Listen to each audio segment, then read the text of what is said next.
Welcome to the EST Hangout. This is the EST Hangout, and today's guests are...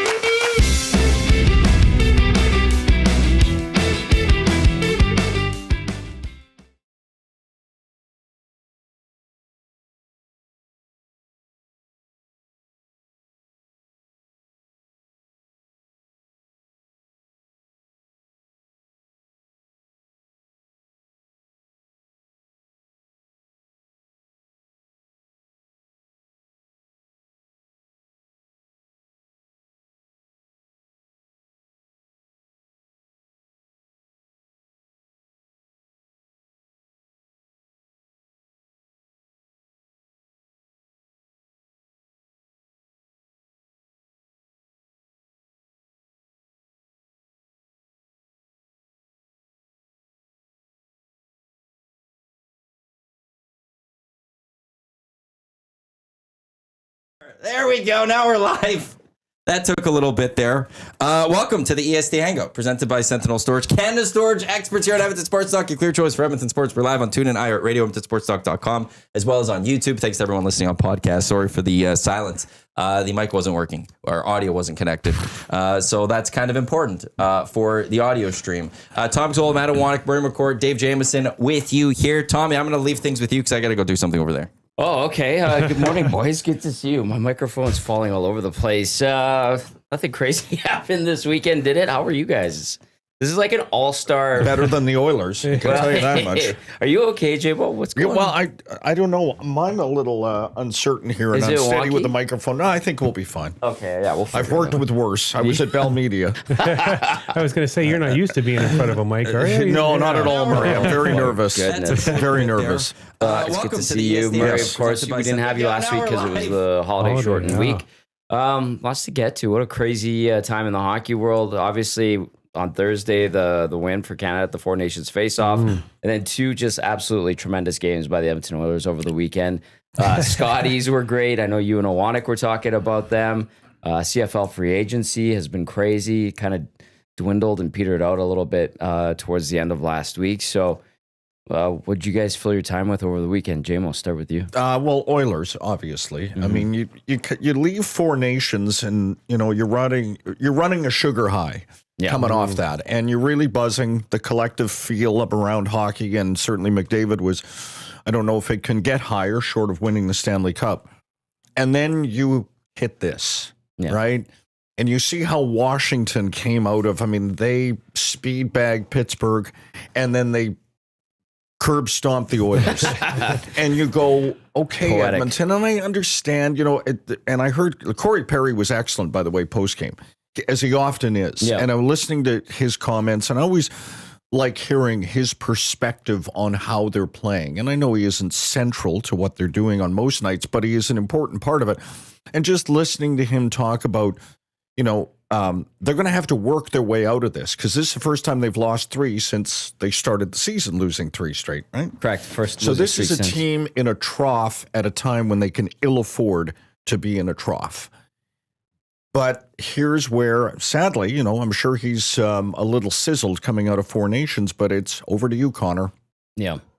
Over to you, Leon. Yep. And Leon's been good. I'm not suggesting in those two games back that he has been anything less than Leon Draisaitl, but sadly, it's a collective effort, but they're going to have to work their way out. They're not going to out-talent people on most nights at this time of the year. That's a good point. It is stretch drive season. Yeah. This is it. This is where the game elevates again, Murray. And one team in orange and blue didn't elevate at all over the weekend. No, they sure didn't. And, you asked about the weekend. My wife and kid were both sick all weekend long. So that meant they were sitting on couch resting, which meant, I have to sit on the couch and watch sports all weekend. Darn. So, man, when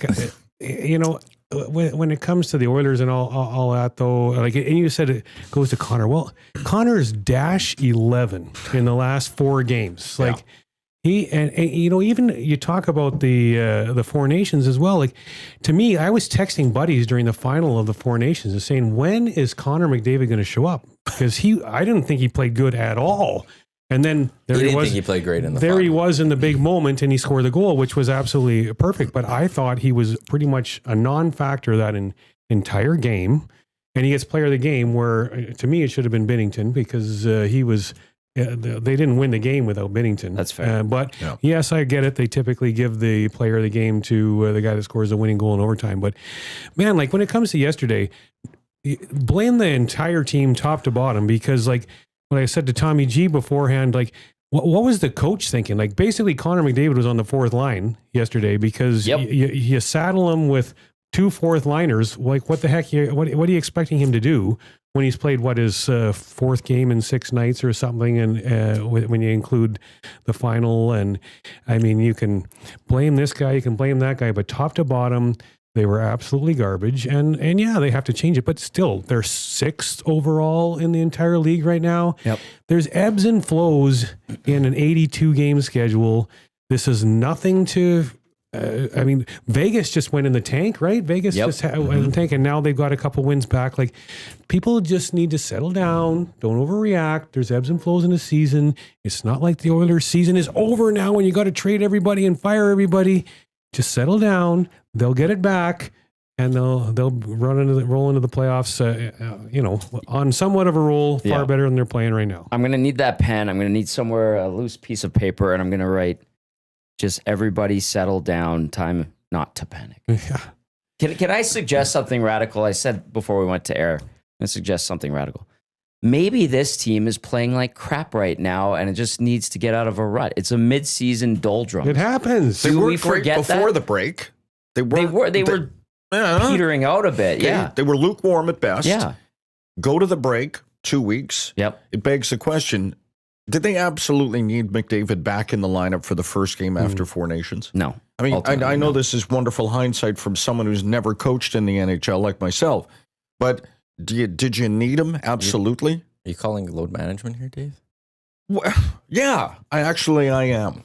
Yeah. Yeah. Yeah, I am.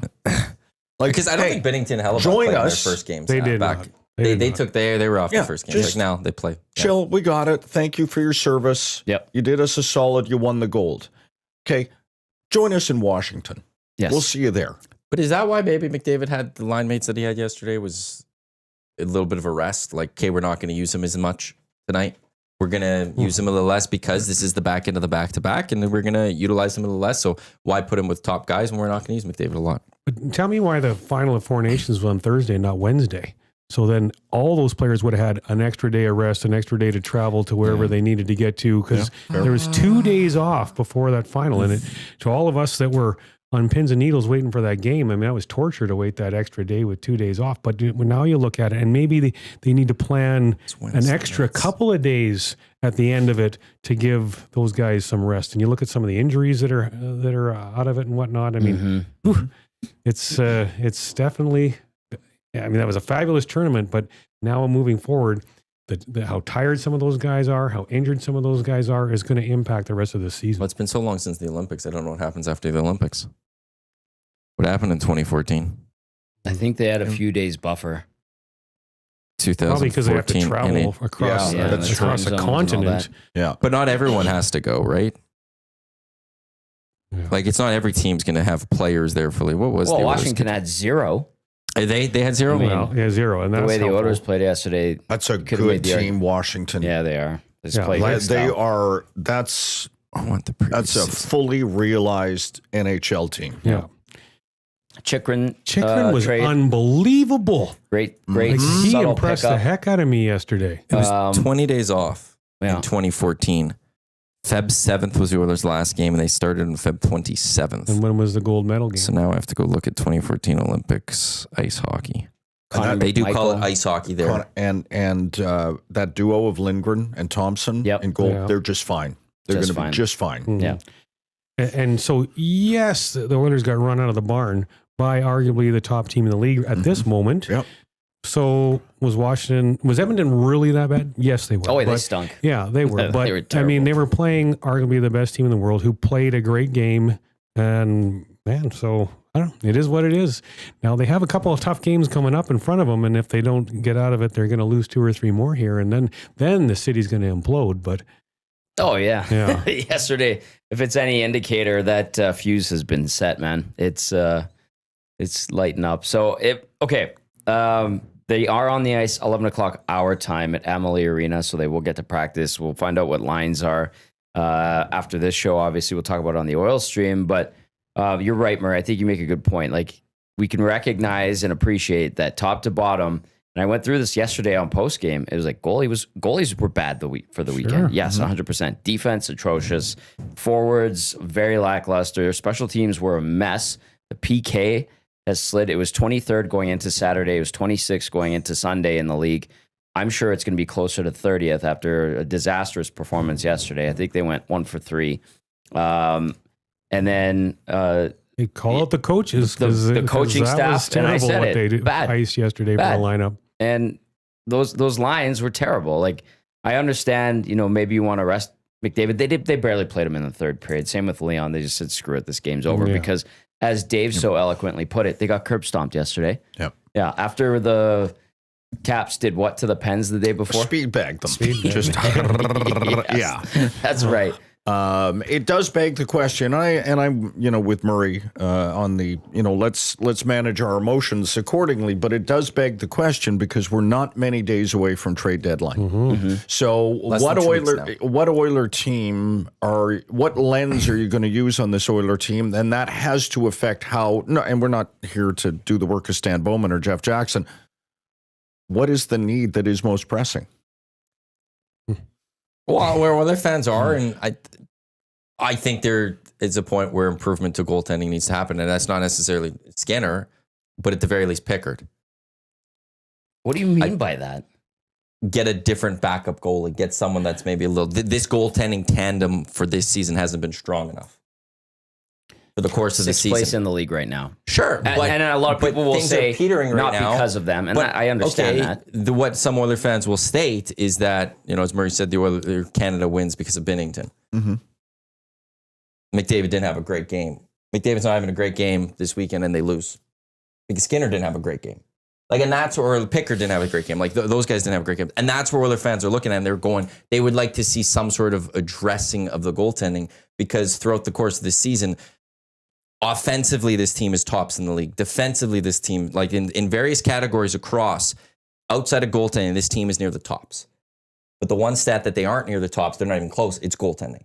So are they winning in spite of said goaltending? That's where some people are thinking. And so for Oiler fans, where they would like is, would you not want to address and at very least have a number 2 improvement so that if things continue that they've done this season into the playoffs, you have something a little bit better? Do you not want to build the depth of your goaltending just a little bit more? Again, I'm not saying Skinner necessarily, but why would you be locked to Pickard necessarily if you can maybe go improve and get a different guy? I'm very surprised you've taken this route with this take. No, I'm just saying this is what other fans are wanting. Oh, yeah, okay. I thought you were getting behind it. I don't know what I would think. I look, if you could improve on Pickard, why wouldn't you? He's 14-6 this season. Pickard's been against what's his opponents? They're not He's NHL played some opponents. decent ones. in the playoffs last year when Skinner his play went down. Pickard came in and got the job done, and then Skinner bounced back, which is what Skinner does when he has slumps. He's known to bounce back in a huge way. That's last season, not this season. Wow. Evan Bouchard had a great season last year. This year, Evan Bouchard's not being that Evan Bouchard right now. So Skinner had a bad start to the year. In the middle part of the season, he's been outstanding. Now he's in a slump again. He's going to be outstanding again. Maddie, we're at the point now, if we're looking at it from a fan's point of view, pardon me, on the post-game show last night, if we're looking at it from a fan's point of view, they're firing John Klingberg off into the sun. The guy's played less than 10 games. That's where it's gone from. And now it's not every fan. It's the loud minority. If you're worried about John Klingberg, you're nibbling around the edges of whatever you believe to be the issue with the Edmonton Oilers. He's not making a break with in the a great Stanley respect Cup. to John Klingberg and people like John Klingberg, that is not the core of what ails the Oilers. And I'm not sure we've landed exactly on what it is because I'm of the opinion it was not that long ago that we were holding up Skinner and Pickard, the duo, as one of the best duos in the NHL. Like people looking at Edmonton going, they're not badly set up over there. Right. Whether you believe that and I have a lot of faith in Stuart Skinner, and Pickard has been something of a revelation in terms of the role he's taken. By all accounts, Tommy, you're down there, a great guy. Yes, and that's important 100%. In that role as well. That you're supportive and also good, and you can win games when you get your call. But man, we get whiplash in this town on goaltenders because, you know, I was watching the Leafs game on the weekend, and I know Anthony Stolarz is playing really well for them, but hearing them people, you know, gushing in their praise, I'm like, that Anthony Stolarz, the same guy, like fringe, right? Yes. Fringe, and now seen as maybe an answer in Toronto. Okay. And Wall. And Wall, and exactly. Stolarz. Like, Come on. I mean, this is not like Jacques Plante and, you know, Glenn Hall duo or something. It's like these are okay goaltenders, but are they going to take you to, you know, the promised land? Well, I don't know. They have a minimal track record in the National Hockey League. Yeah, that's fair. Minimal. And Skinner's track record is far better than both of theirs. Correct. Fair. So, yes. I mean, to me, when it comes to this, is like when I see on Twitter or listen to post game shows or listen to any talk radio, and you see, oh, well, Oilers got to go trade for this guy. They got to go trade for that guy. Like, are you out of your mind? The assets to get that guy and the salary that gets paid doesn't work here. The Oilers are putting so much money into, you know, Dry and McDavid. I mean, you have to give back somewhere, and they're not paying a lot on their back end. And you know, another piece on the goaltending is when you look at Stolarz and you look at so many other goaltenders that have come and gone through here and had success somewhere else, and now you look at Skinner, and he was an all-star. He was a finalist for the Calder Trophy. He was in Game 7 of the Stanley Cup. And if he is regressing and not just in a slump, when with all these guys that have come through here and sucked, that got chased out of town and then exceeded elsewhere, when are you going to start looking at Dustin Schwartz? Well, yeah. I mean, he's lasted a long time. I don't know what to say. I mean, I like Schwartzy. I'm biased. He's my friend. But if they move on, sure. But yesterday, it also got to this point, Murray. David Pelche, people want him gone. Really? The skating and skills coach. And I think Mike, the Michigan fan, said in the nasty chat facetiously, but there were people, I kid you not, Mike, the Michigan fan, in the chat yesterday saying they want him gone. And but we're just lashing out because it's not absolutely crystal clear where the problem is. I mean, we can all read a scoreboard and see the Oilers have the small number and the opponent has the big number. Yeah. Okay, they're losing, but why? And I'm not absolutely sure we've landed on the why just yet. Well, fair. How about this? Everyone, when Jeff Jackson was running the show, everyone was applauding him, saying, "Oh my God, he's so genius on July 1, and did this and did that and did this and did that." Which what he did ended up costing him Broberg and Holloway because he didn't have any money to deal with it. So, but you look back at that in hindsight now, they're older, they're slower. And what he did on July 1 cost them two young pieces that they had invested a lot of time in developing. And now they're doing very well in a lesser team than Edmonton. So maybe in hindsight, Jeff Jackson stunk on July 1st. Well, we didn't expect Jeff Skinner and Victor Arvidsson have not lived up to their names at all. And then the other thing too, Murray, is the Oilers are still like, as of yesterday, they're top 5. What do we say? They're 6th in the National Hockey League. So they're still better than they were last year. Well, yeah, because of the crazy Even start. though what you just outlined is valid, like the guys that they signed are not good. They blew away and lost 2 prospects that they drafted, developed, and had in-house and completely mismanaged that. That's totally fair. And they're still ahead of where they were last season. They are ultimately right now. What does this group believe? Tommy, you're talking to fans pretty much every day. Murray, you're out in the community. You're around this team, at least in terms of the awareness of it. And Matty, you too. Where has Evan Bouchard gone? What version of this are we getting now? Do I have this correct? No power play goals? None. Yes, correct. Okay. When that is your calling card, I'm not here to say, okay, we found the problem. That guy, get him out of here. I'm not saying that. That's because I don't believe that. But where did that game go? Great question. He's a far cry from even what he was last season. Sometimes you have to wonder, contract years, you get the best out of players, but maybe contract year for him is you're getting him thinking too much about the contract. So he's costing himself money here. And maybe now starts off to a bad start to the year and then it's like, and then hearing like thinking this is costing me money, this is costing money. Right. Maybe that's playing into it. Yeah. you do see that sometimes where it's when you have that attention. And Tommy's pointed out to the start of the year too. And for some of the guys, we saw the reverse. Maybe also Four Nations was playing into his mind before that. I think that's possible. Maybe the start of the season was the pressure of trying to make the Four Nations roster. Mm-hmm. And then after having a bad season and costing himself money and sitting there going, I'm costing myself maybe bargaining power and all of this. And he's having the reverse effect of what generally happens, or what we talk about with free agency contracts, is that when it's your free agency year, you have that career year because then you get paid.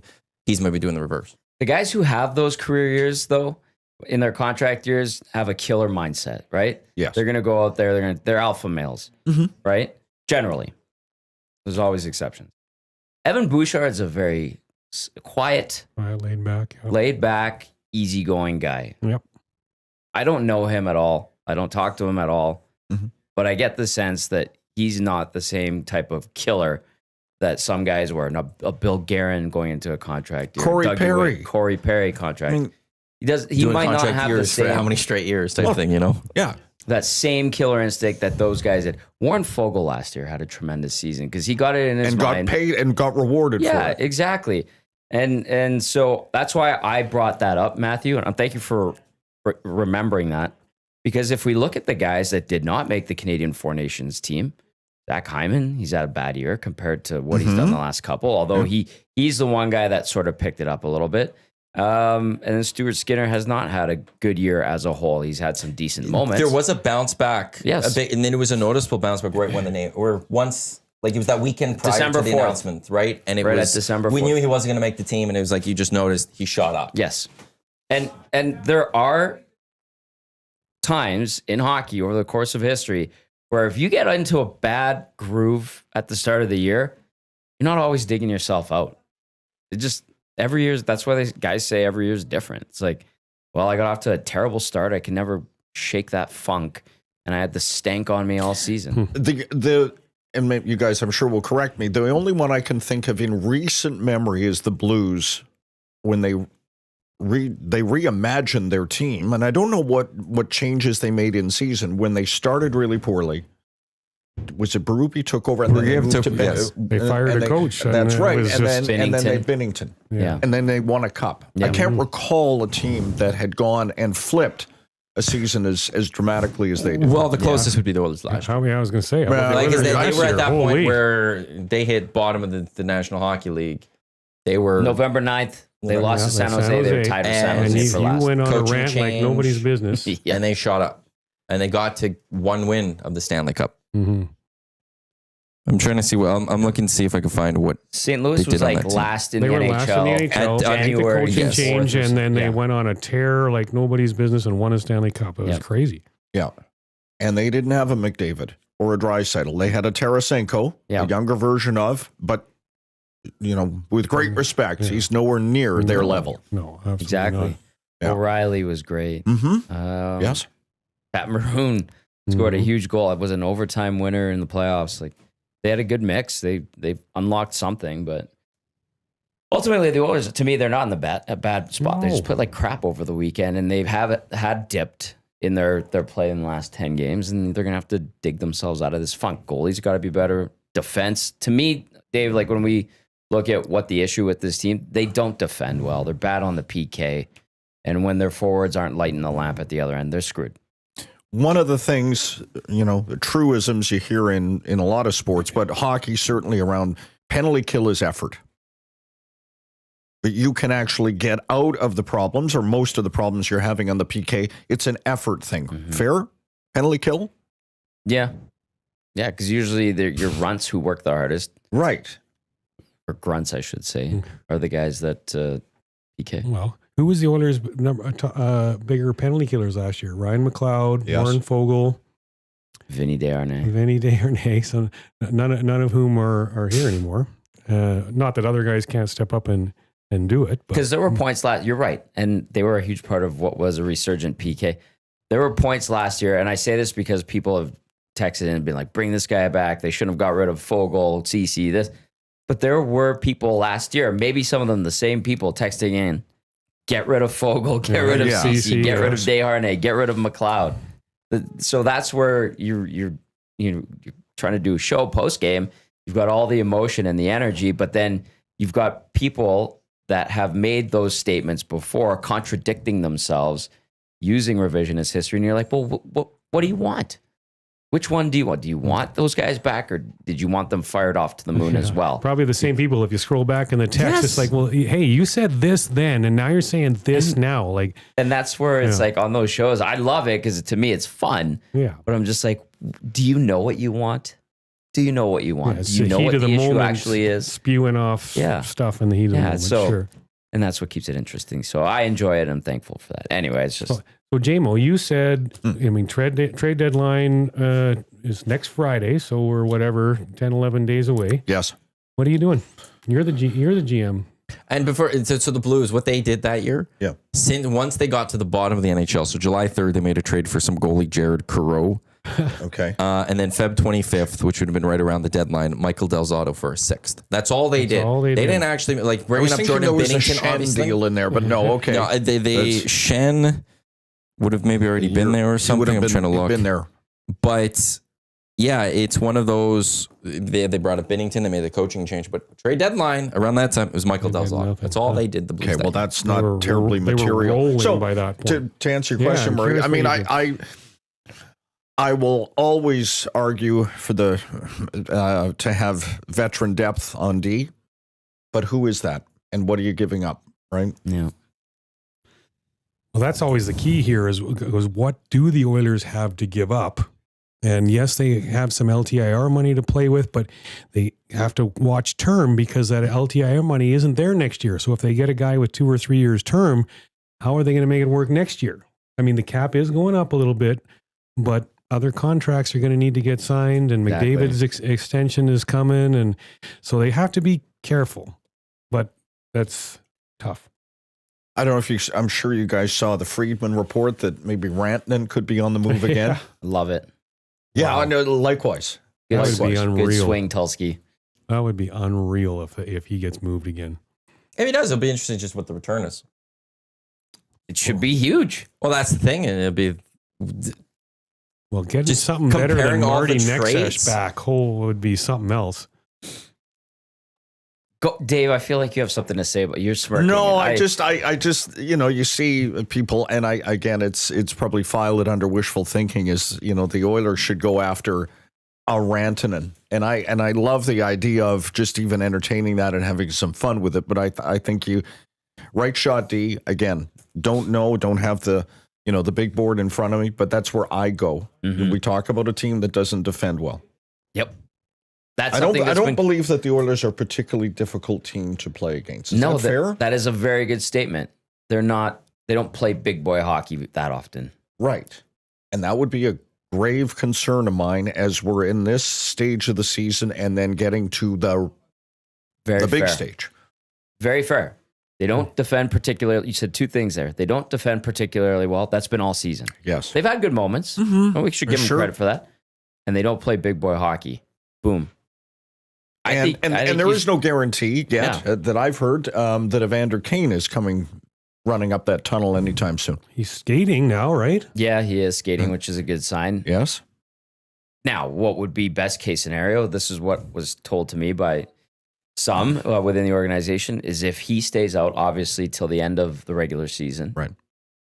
They get him back for the postseason at whatever health he's at by then.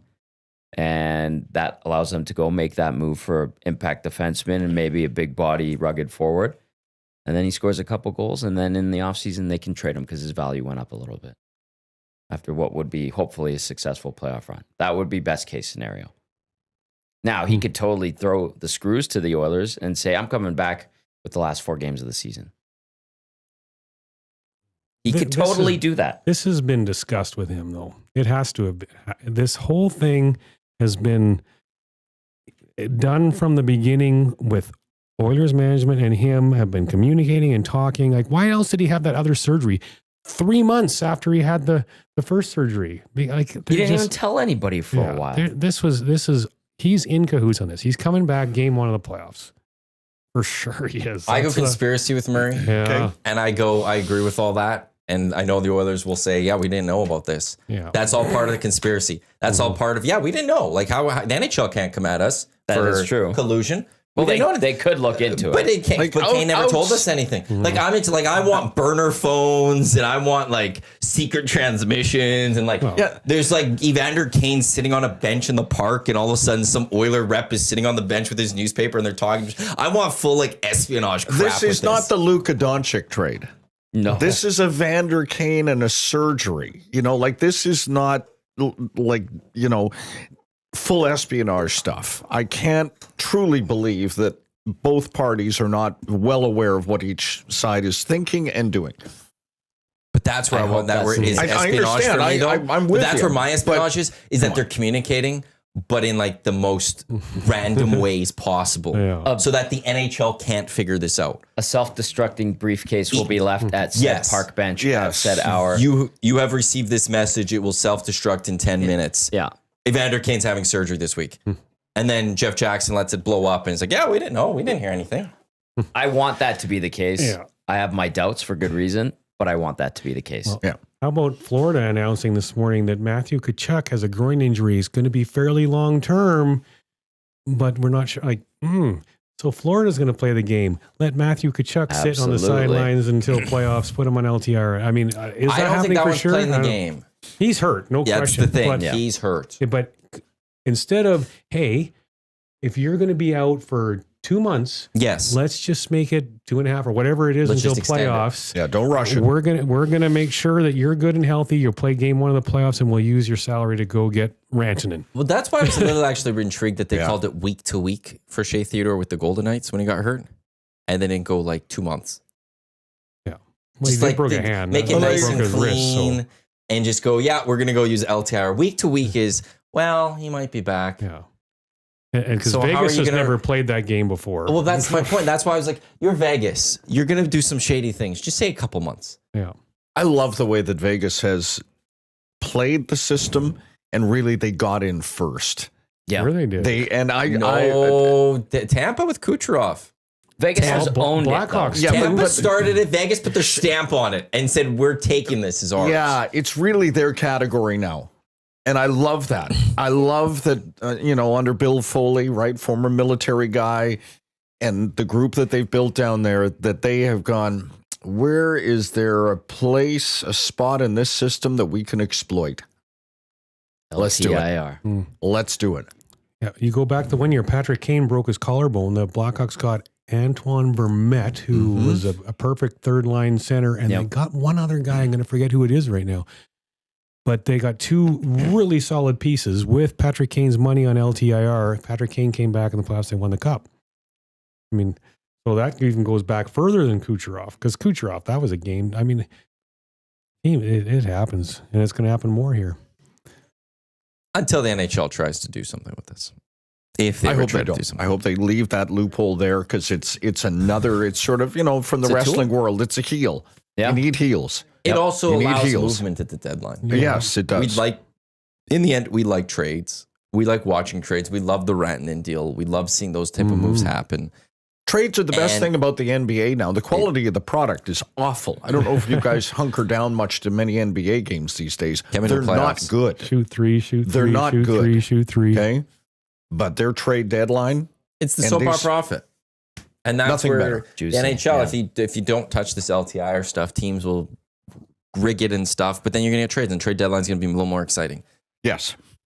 So many teams have bad contracts right now too, and they're so up against the salary cap that little loophole, and I agree with you, JMO, that little loophole just helps those teams that are so tight against it, and because they have that 1 or 2 bad contracts. And if they do take it away, I hope they allowed teams to an extra buyout or 2 where they can just gas a guy out and it doesn't count against their cap long term like so many of those compliance deals do. Cap.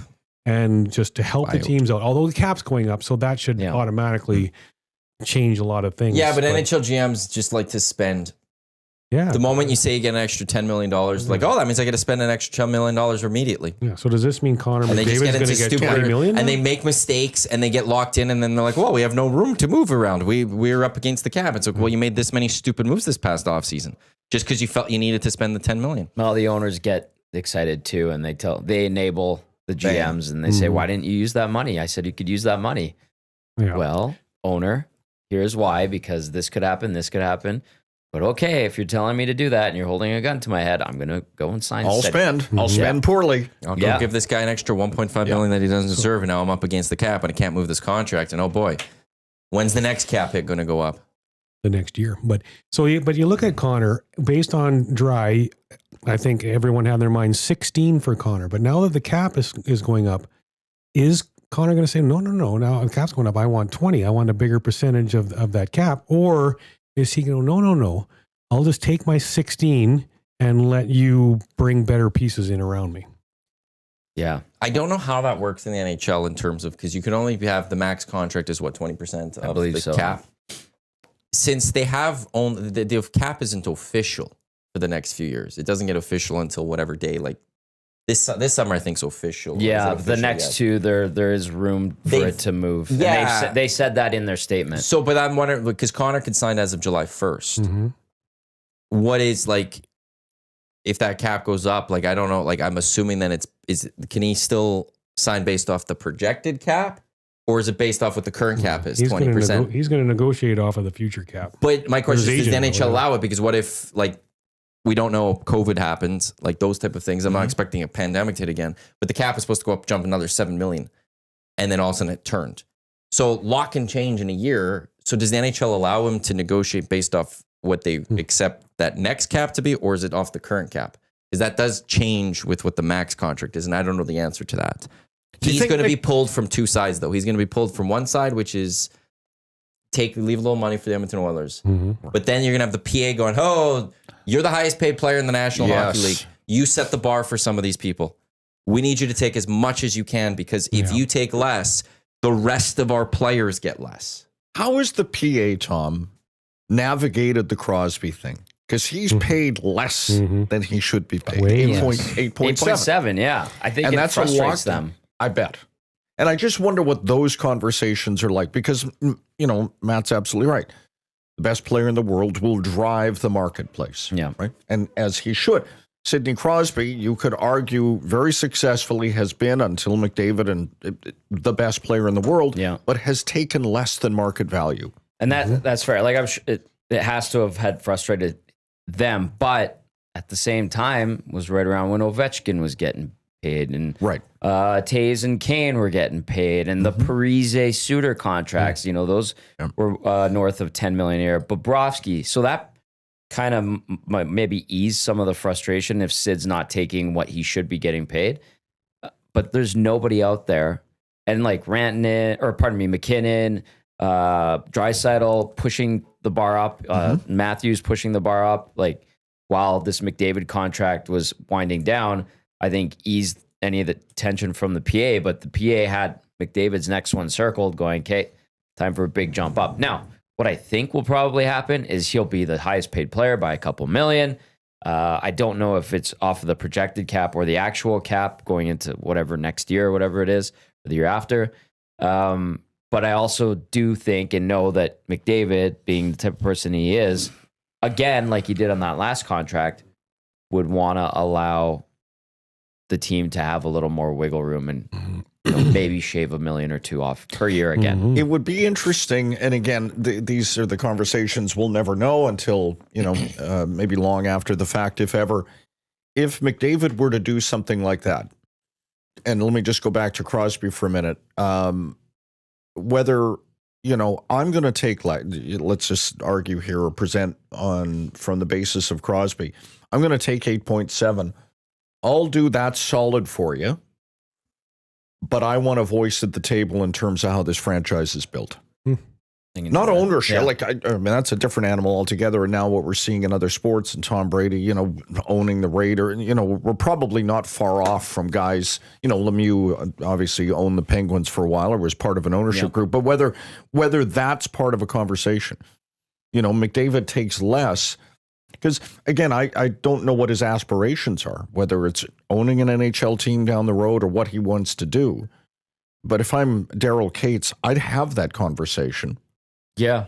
I don't know. And that's fair, because Now we're not talking about just, hey, guys making 60 to 100 million in their careers. They're like bankrolling their trying to become billionaires by the time they're 50 years old. And this is a realistic thing for a guy like McDavid, and those conversations could happen. But I don't know if something like that could be put to the contract though. Right. Dave, or like under the CBA, you could do a wink, wink, nudge, nudge. I'm going to get you a great wedding gift. Wink, wink, nudge, nudge. He better have gotten a great wedding gift. Yeah, he did. He got an awesome wedding gift. From Daryl? Maybe. Okay. As there should be. Stuff like that to be like, listen, you're going to be well compensated and taken care of when you're not under the CBA. But till then, the number on the books has got to, if you can get us to this. We gotta be kosher about this and be above board. So marketing dollars too. I mean, like someone like Sidney Crosby, the face of the league. I mean, the team is obviously saying to him, well, listen, you do this, but this is what we're going to do for you on the marketing side too. We got this deal with this company and this company and this company and this company, and they're all going to give you this much money. And so you're not really making 8.7, you're making 30, whatever it is, right? Yeah. But I think the teams still have to be careful with that one, because the promise of money through these avenues can be, well, are you paying for that? Like, how are those coming up? And but at the same time, I think with Tavares and his conversation with the Leafs, right? I thought there was like Canadian Tire was involved with that somehow. I think it's sort of implied, isn't it? It's not. You're right. There has to be a separation of church and state. Yes, you're making this as an employee in Tavares' case as an employee of the Toronto Maple Leafs. But let's just say we'll be able to open a door and you and your agent can have a conversation with Canadian Tire. How would that look? Conversation you're not having when you're a New York Islander. Yep. 100%. Okay? And we'll step away, but there you go. You could be the new spokesperson. Yeah. You could be, and then with your new status with that company as a spokesperson, which is away from the game, maybe you get investments with that. Maybe those investments are as lucrative as your contract. We don't know.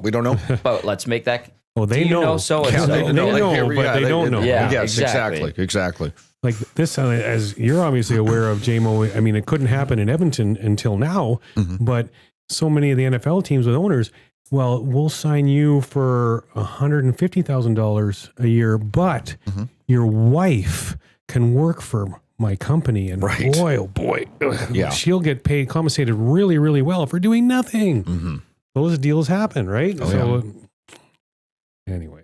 No, they do. There's workarounds, but yeah, I think McDavid will set a new record salary-wise per year, and then he'll, being who he is, want to give the Oilers some slack so that they could save a couple minutes. I just hope it's 16. I want the number to be 16 for the Oilers' sake, and I think that gives them all kinds of breathing room, and that will be the number one highest paid contract in the league. Because after that moment, unless Macklin Celebrini becomes anything near McDavid, I don't see anybody else currently that could make that type of money. See, and that's where I find it fascinating from the NFL versus this, is that in the NFL, the next quarterback that's up becomes the highest paid quarterback. Correct. What's Tom Brady making? It's now not what's Patrick Mahomes making. They set the standard. It's, okay, who's up next? Okay, Kirk Cousins was up last. Yeah, you're now the highest paid quarterback in the National Football League. Oh, Brock Purdy, you're now up. You're now the new highest paid quarterback in the National Football League. And it doesn't matter your level. If you're the starting quarterback in the National Football League, you're now the next highest. They don't do you can't be paid more than this other person. And hockey, they go for large parts like, can't pay higher than McDavid. A lot of whether you believe it or not, or whether it's real or genuine respect, there's a lot of the respect game played, and football goes, I'm getting mine. Get out of the way. I think don't care. NHL PA, they should be going to their agents going, dude, guys, let's go.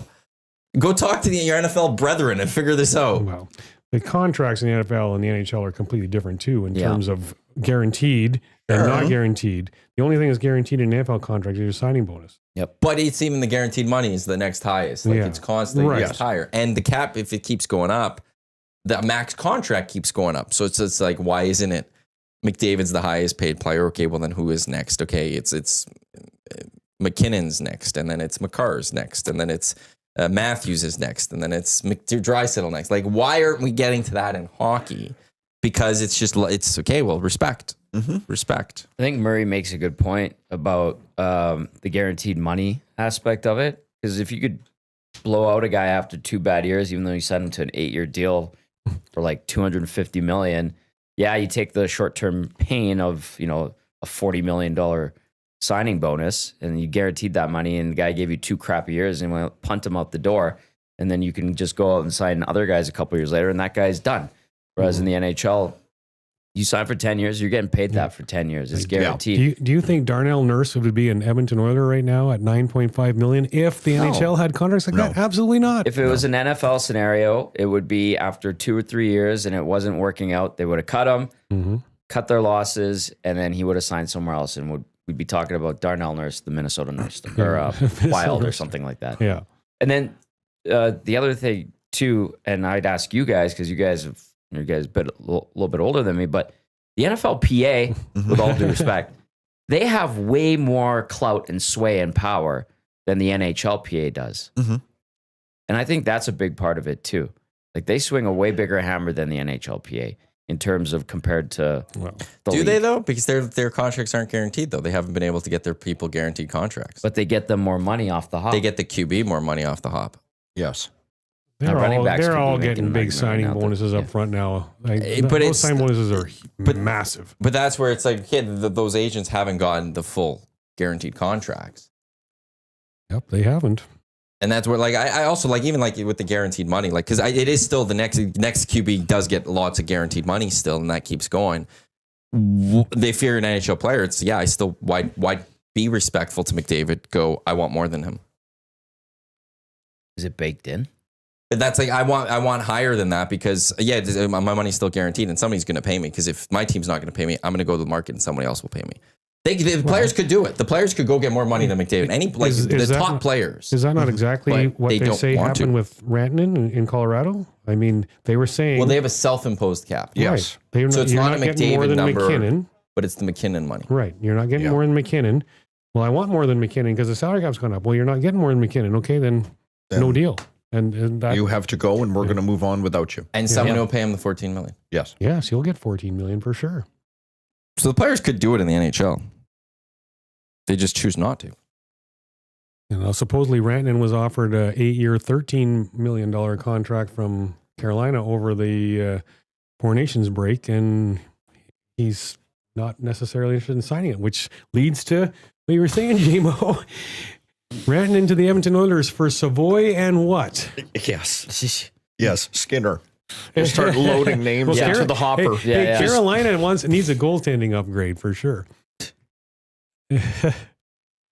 I don't even know what a contract or a trade would look like for the Oilers. Well, if they want something similar, they need a Nexus equivalent, and Savoy is the equivalent to the what was the other guy's name there? The fourth line guy, younger guy that went. Anyways, it's Savoy and a really solid roster, right? So it's Savoy and what that can help Carolina right now that you're going to get Rantanen for. Like, there's not very many options there.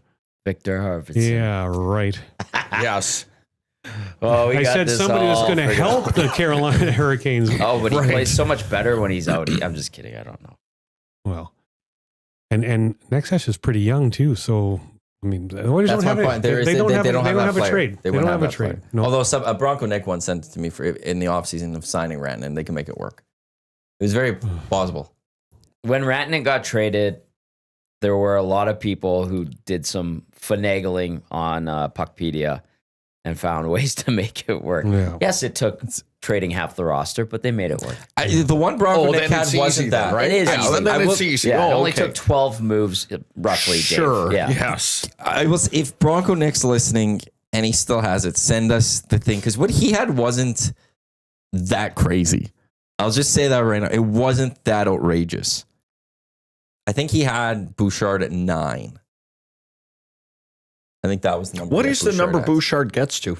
If you believe that he can redeem what little is left of the regular season, I will let you answer that. I'll let you think for that quickly. Okay. This is the EST Hangout presented by Sentinel Storage, Canada storage experts, more than 2 decades helping Canadians through life transitions. 75% off 12 weeks, 5x5 units. That ends this Friday. Canadian storage provider by CanadianSentinel.ca. It's Dave Jamieson, Murray McCourt, Iwanyk, Tom Gazzola with you here on the Hangout live on Edmonton Sports Talk. Your clear choice for Edmonton Sports. The ask was 11 about a month and a half ago. The way it's going, you're going to be laughed out of that room. Well, come in hot with that. Sure. And then prepare for the room to get really quiet. Yeah. You're going to get a tough counter offer. Yeah. He's still an RFA, so someone could offer sheet him. But if it's 11 million, I'd have to look up what the compensation is, but it's probably a couple of first round picks. Mm-hmm. So do you sign him for 11 or do you let someone offer sheet him and get say it's 2 first round picks? That'd be 4. If it's 11, it's going to be 4 first round picks. 2 in the Scott Stevens. I would assume that. I would assume that's the highest. Picks, you let it happen. Offer because you could trade first round picks and get assets, but it's 4 first rounders. Is it 11 and a half? Yes. Well, you would trade him for 4 first round picks all day long. Yeah. Okay. So 11.45 as 4 first round picks, and that's based off the first year of the contract, if I'm not mistaken. If it's between 9 and 11, it's 2 firsts, a second, and a third. So how about this? I texted a buddy during the game yesterday because I was just so impressed with Chychrun yesterday. Mm-hmm. I looked him up. He's 26 years old, and he's a UFA at the end of this year. Yep. So I said, Bouchard has this fairly significant value in the league because of his offensive ability. Like, I don't know what Chychrun's gonna get, but he's gonna get a bag too. He could ask for 11 too. So yeah, and I don't know this, but like hypothetically, say Chychrun, you could get Chychrun for 8, then you trade Bouchard and get 2 or 3 really quality assets to help the overall depth of the team. I don't mind something like that either. Yeah, because Chychrun, like, did he not impress you guys yesterday? Mm-hmm. Oh yeah, he was, as for a long time. Well, Bronco Nick sent it in. After I got the rant into the Oilers, here's the roster. You were going to say something? Go for it. I have nothing to say. No, this is fun. So McDavid between Draisaitl and Hyman, that's your top line. He had Colson still with Nugent Hopkins, Rantanen at 13 million. So fair enough. Bukestad at 1.75 to be a third line center. Connor Brown signed at 1 million with Matthias Janmark. Savoy, Philp, and Corey Perry at $1 million. Defensively, Ekholm, Bouchard at 9.25, so the same as Nurse. Still has Nurse. Klingberg at 1.5. Kulak, Amberson, Stetcher, Skinner, Pickard. So there's no Evander Kane. So you're saying it's doable? It's not ridiculous. Arvidsson has term left. I didn't see Arvidsson on that. Arvidsson was he wasn't there. Yeah. So what? So he traded so him. Bronco Nick has Freeman says cap will be 95 to 97. Skinner's out as well. No, Jeff Skinner, yes. Yeah. But he's a 1-year contract, so you let him walk. Matter. Yeah. I have a roster here with Rantanen 13, Bouchard 9.25. You trade Kane, Arvidsson, and Henrique. So that's you re-signed Brown at 1, Perry at 1, Klinger at 1.5. Brought in Bukestad at 1.75 to be a third line center. So you're looking for a third line center at 1.75. 12 forwards, 70s, 2 goalies. Cap at 95 plus can be done. Well, Bukestad was already here once and left to go sign back in Arizona, so he's not coming. But I mean, you could replace that with somebody else. He would be great here. I will admit to all those that want him back, he would be great here. I thought he was a great fit, good dude. I don't think it's realistic though. I'd love to be wrong about that. Yeah. So Rantanen here is not completely ridiculous. But you want to know what else was ridiculous about that? Completely ridiculous. Who did he have as the top line for the Oilers? He had Hyman, McDavid. Well, he just has Hyman, Draisaitl, McDavid on that top. Well, I thought the top line was McDavid and Podkolzin and Kapanen. I thought that's the top line. That line was awesome. Who knew they would have a tough day? Who knew? Yeah. So they're on the ice. And go back to that game yesterday just for 1 second and talk about the coaching. You bring Savoy up. Savoy plays decent in game 1 against Philadelphia. Yeah. You're getting speed bagged or curb stomped. There's a curb stomp yesterday. He bagged the first game, Yes. curb stomped Curb yesterday. stomped yesterday. You play Savoy for 10 minutes. Yeah. What are you doing? Well, like, why not he get that earned guy one. out Yeah, on the he ice was- and give him reps and see what he is? Don't park him on the freaking bench. Yeah. And Murray, I think you could put that on the list of things that the coaching staff got wrong, which already had a few things noted on it. You want to know how it was a bad day coaching wise for the Oilers too? You pull the goalie at 6-3 with like a couple minutes left, thinking you might make it close, and you're not even playing McDavid and Draisaitl in that third period that much. Yeah. That to me is like everybody was lost yesterday. Yeah. What are you top doing? to bottom. Yeah. That And was putting it on a tee for an empty netter. oh for yeah. Ovechkin. I mean, like at that point, I understand he's got 2 at that point. He gets 3. I don't know. Yeah. And we didn't, a stick blows up and too bad for Emberson, but it's just like, well, what are you doing at this point? Okay, Lightning, Panthers, Hurricanes to round out this road trip. And How then many right points when they do get the home, Oilers it's who they got Ducks a is the tough first one? team when they get back. Oh, okay. I thought it was well, another so- tough one. Montreal when they come back. Yeah, Anaheim, Montreal, Stars, Sabres is the 4. Well, actually, they head out to Buffalo for that 4th one. So it's a 3-game homestand, Ducks, Canadians, Stars. But Lightning, Panthers, Hurricanes. Can the Oilers go over? I think Reed was tweeting something yesterday about maybe this could be one of those really bad trips. I think they're fine. Here's the one thing I'll say: the Oilers, whenever their backs are fully against the wall, and you think, they go and rattle off 5 straight or something. Yeah. Oof. I'll just say, I'll be optimistic. They could win 2 of the next 3.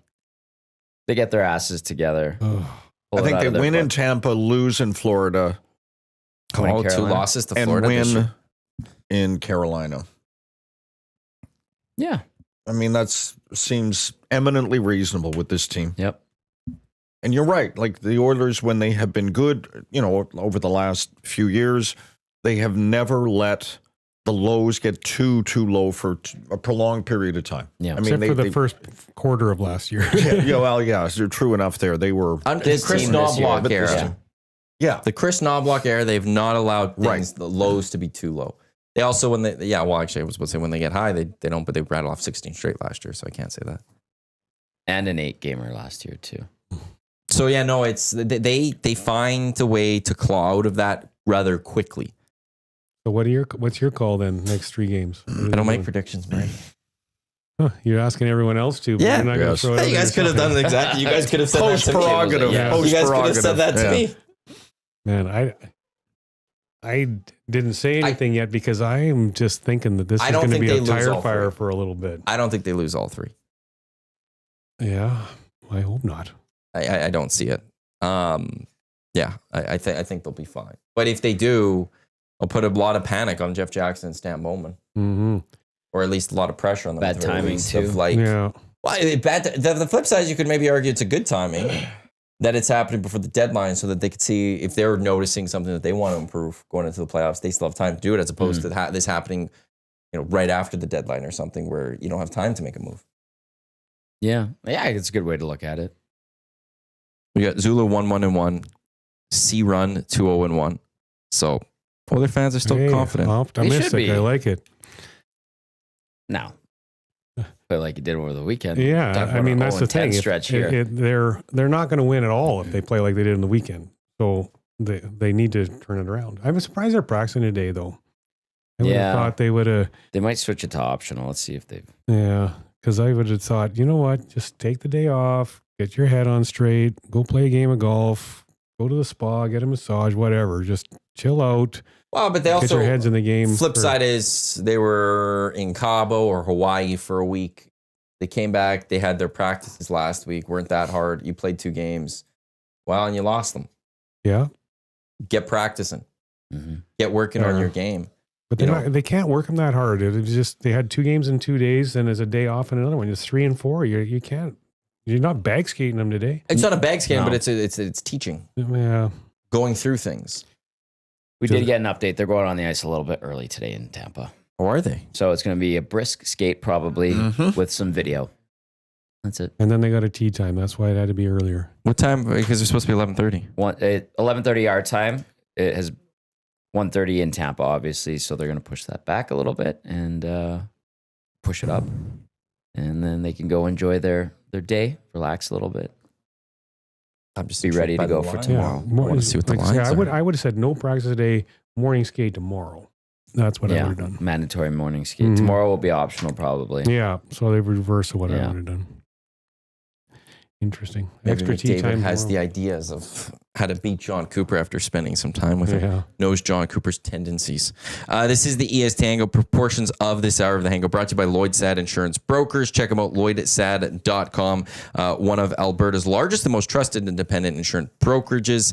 They were the proud presenting sponsor of the EST Fun Spiel, which took place just a couple of weekends ago. If you've got a business looking for insurance, be sure to connect with Kevin Bondel of Lloyd Sad. As I said, lloydsad.com. That was awful. I throw them like Letterman. stuff, and that one was just a terrible throw. Do you guys have anything else on the Oilers? Any final? I think we've wrung that towel dry. Dave, I think we're good. You know this very well. Yes. You can never wring the Oilers towel dry. Yes.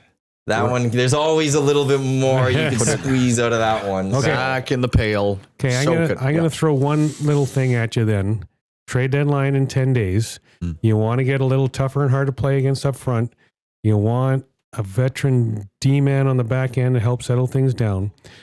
2 guys in Chicago on 1-year contracts that, especially one of them is not very much money.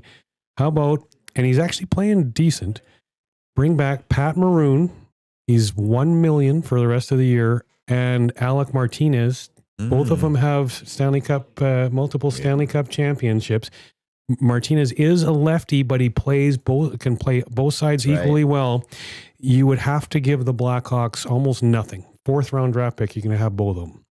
I'm so biased towards Patrick Maroon that I would say yes to any deal pretty much. Yeah, like he's still fighting and pounding people. He's actually one of the few guys in Chicago that's engaged these days. Yep. He's a great leader in the room, taking a couple of young guys under his wing. Martinez, a couple of Stanley Cup wins, got the game winner in the Stanley Cup a couple of years ago. The Chicago would give them away to a contender to open up more space for young guys to come up and play the rest of the year. Man, I know they're a passion of yours, but that Chicago franchise is a study in how to not do it. Yep. With a generational star.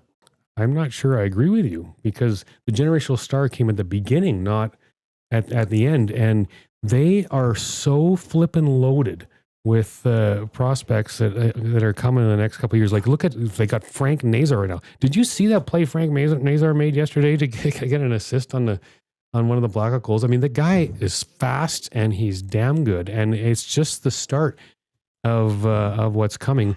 We got this guy named Nick Lardis. Everyone should hockey DB Nick Lardis. We drafted him in the 3rd round 2 years. He's a 19-year-old.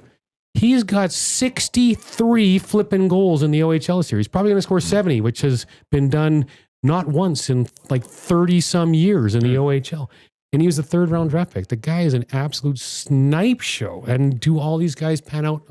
Listen, the guy's going to score 70 in the OHL. He's going to play in the NHL and score some goals. Like, anyways, the cavalry is coming. And Bedard's going to get his help. Plus, the Hawks, if Rantanen gets to free agency, whether Rantanen says yes or no, if Marner gets to free agency, whether Marner says yes or no, the Blackhawks are backing up a Brinks truck. As they should. Because they've got so much salary cap space. Yes, he does need help. And it's coming. Plus, they're going to get Michael Misa or James Higgins in this year's draft as well. And man, the cavalry is coming. The Blackhawks are 2-3 years away from being they're going to be so fast. They got so much speed. That's what they've been drafting. Speed, guys with a little bit of size and that can skate like the wind. Oof. I love what they're doing. That is encouraging, but I know where Dave's coming with this. Because the Hawks, before Taves and Kane, were so far in the dumps, 7,000 people. And I know Bill Wirtz, that was the end of his tenure before he finally passed away and passed it off to his kids. So they go from the bottom to the peak for a while, almost a dynasty, and then they bottom out with the worst PR in the last 50 years ever in the NHL, I would say, with everything that happened with the beach. Close to it. And then the turmoil has kind of continued. But Kyle Davidson, like you're indicating, and I don't disagree, is putting something together, but it's still kind of under that dark cloud, and there's a shroud over them right now. But nobody from that era of the Blackhawks is with the organization at all. Nobody. Yeah. And circle this back to the Oilers. You guys hired the guy that absolutely destroyed the Blackhawks franchise. Bowman ruined the Blackhawks franchise. Absolutely single-handedly ruined them. And if you don't believe it, Google the trades or perplexity of the trades. There's a lot of Oilers fans that he has they made. didn't want him hired because of, like, they even said take everything aside with Beach. Right, and that's him where as I was a going to GM isn't good. He was horrendous. He single-handedly destroyed the Blackhawks franchise. He traded Panarin for Brandon Saad. And he would have... They liked Brandon Saad before he went to Vegas this year. Yes. Sure they Unbelievable. did. So take all of that. I mean, he's a terrible GM. He ruined the Blackhawks, and now throw that dark cloud on him. I was like, why the Oilers hired him is absolutely beyond me. We said that when they hired him. Because it's just that dark cloud is hanging over him, which now hangs over the Oilers because he's here. Brandon and Marner, you brought up those two guys. They both might hit free agency this year. We might actually have a fun free agency. They're the only two big names. There's lesser names because Brock Besser. Those are big names, and there's money to spend. Yeah, I'm looking at projected space for next year, and I'm not going deep inside to see what they have. But the Blue Jackets have the most at 46. The Sharks are just over 43 million. The Jets have just under 40 million of projected cap space for next year. So Ducks at 40, Hurricanes at 40. Flames at 36, Blackhawks at 36, Sabres at 33, the Leafs will have 31, but they would be without Tavares and Marner, I think. Yeah. Well, Jets, no Ehlers. Ehlers is another free agent at the end of the year if they don't sign him. Well, but they've got, as I said, it's 40 million or whatever. They would need to sign Ehlers, Iafallo, Velarde, Appleton, Morgan Barron, Rasmus Kapari. So that money just went away. Neil Pionk, Dylan Sandberg. Yeah, they don't have that much money to spend. Well, it depends how much many raises and stuff they have. Well, keeping Velarde for sure. Had a good year. Now, but there's also teams might look and we're going to reimagine some teams, and when you have guys like Marner or Brandon out there, it's just there's teams out there that have money to go spend. Yeah, that could go get into a sweepstakes that would possibly make it fun. Yeah. Yeah, I mean, like this past CFL free agency where one team had money and they paid everyone, and that was the Edmonton Elks. Yeah, they did. They just paid for everyone. So, except for Geno Lewis. Yeah, we talked about. We're okay with that. They'll be better by subtraction. They'll be better by subtraction. Honestly, when I look at the receiving core, that there is Dunbar is a nice move. I'm intrigued by Julian Grants. I'm not 100% sold on him. But you got Gittins Jr., people like Mathis. What we saw in the last game of the season looked really good. The receiving core is not bad.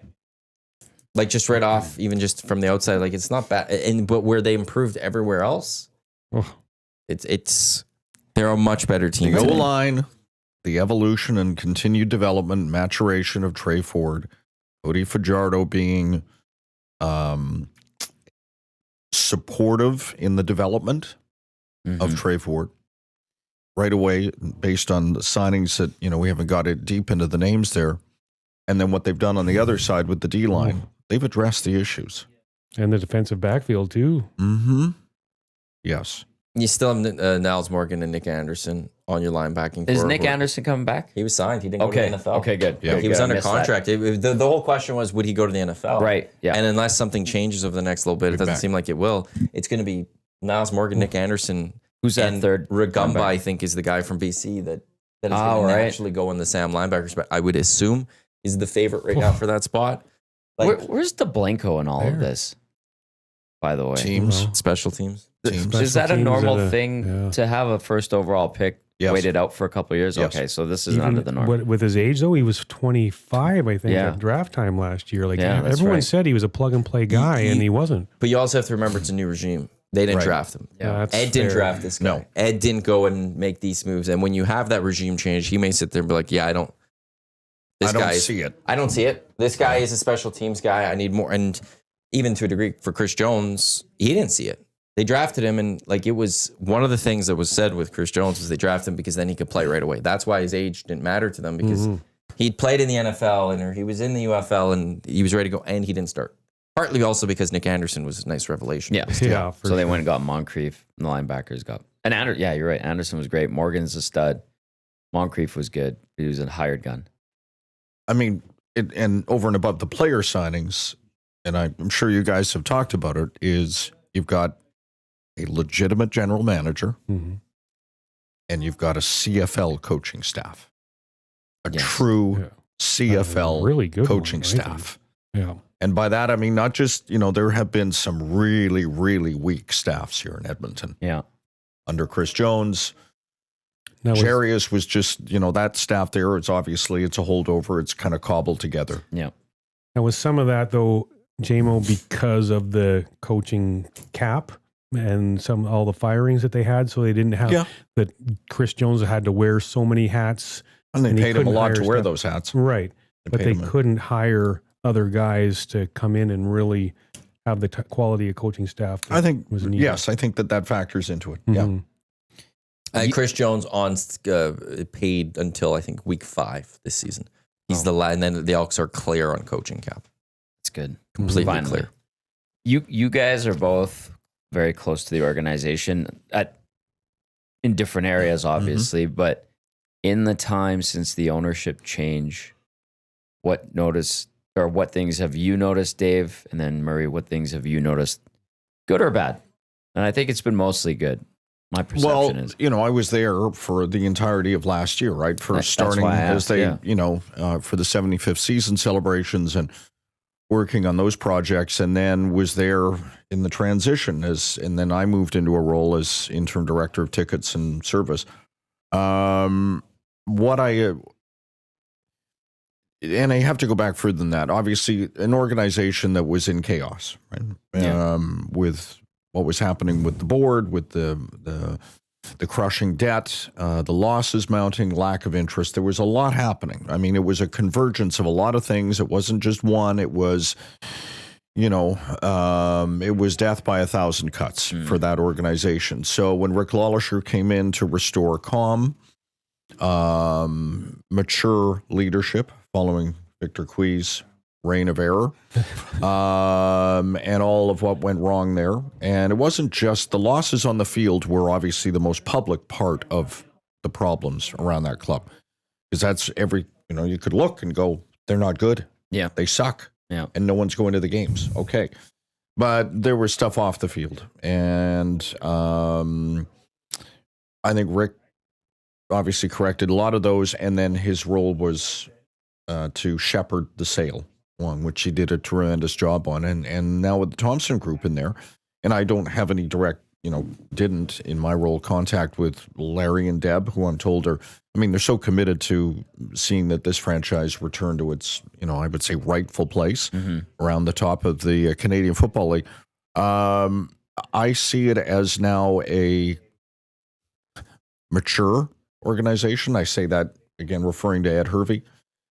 He is and G. Roy I worked with and knew before I came back to the organization. Terrific guy, and obviously, pedigree as a player. Yeah. I don't believe that he's on the level of Ed Hervey, not even close, in terms of being able to identify CFL talent, sign it, develop it, and build. Let's not forget, Ed is the last general manager of a Grey Cup winning team. In Edmonton. In Edmonton. Right? Yeah. It was sobering to be, and I'll step aside here for Murray because he's got a different perspective, but also a long-standing one is, to know, we asked Mike Riley to be the guy who spoke to the crowd for the season opener, and he kind of went like, why me? I'm Warren Moon's over there. And you've got Matt Dunnigan here and Damon Allen and Tracy Ham and Ricky Ray. And we get a meeting, Evan Dom and I, we said, Michael, because you're the last Eskimo Grey Cup winning quarterback. There will be no other Eskimo Grey Cup winning quarterbacks. You're it.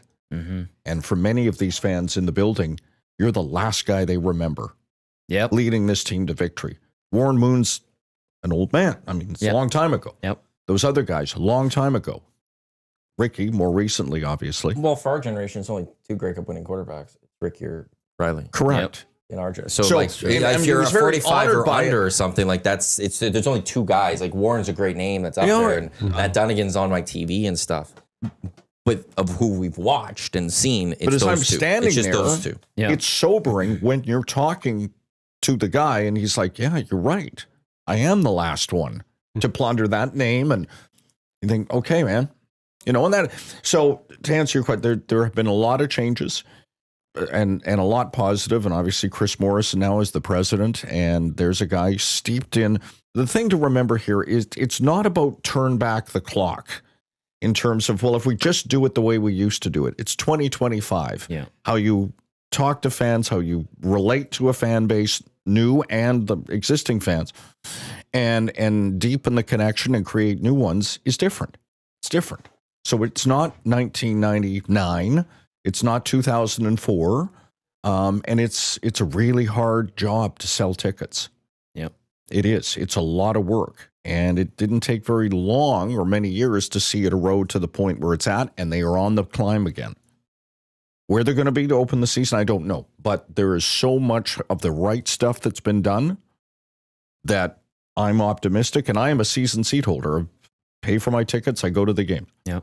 You used the word mature a lot in that diatribe. Murray, noticing that, and then what's your Well, first thing I want to sense? say is you did such a great job of that anniversary thing, and I was fortunate. Thank you. That was Ricky, That was yeah, awesome. absolutely. And Ricky and Riley are good golf buddies of mine, and so it was great to hang out with them in the suite watching the game. And they had a lot to say about that.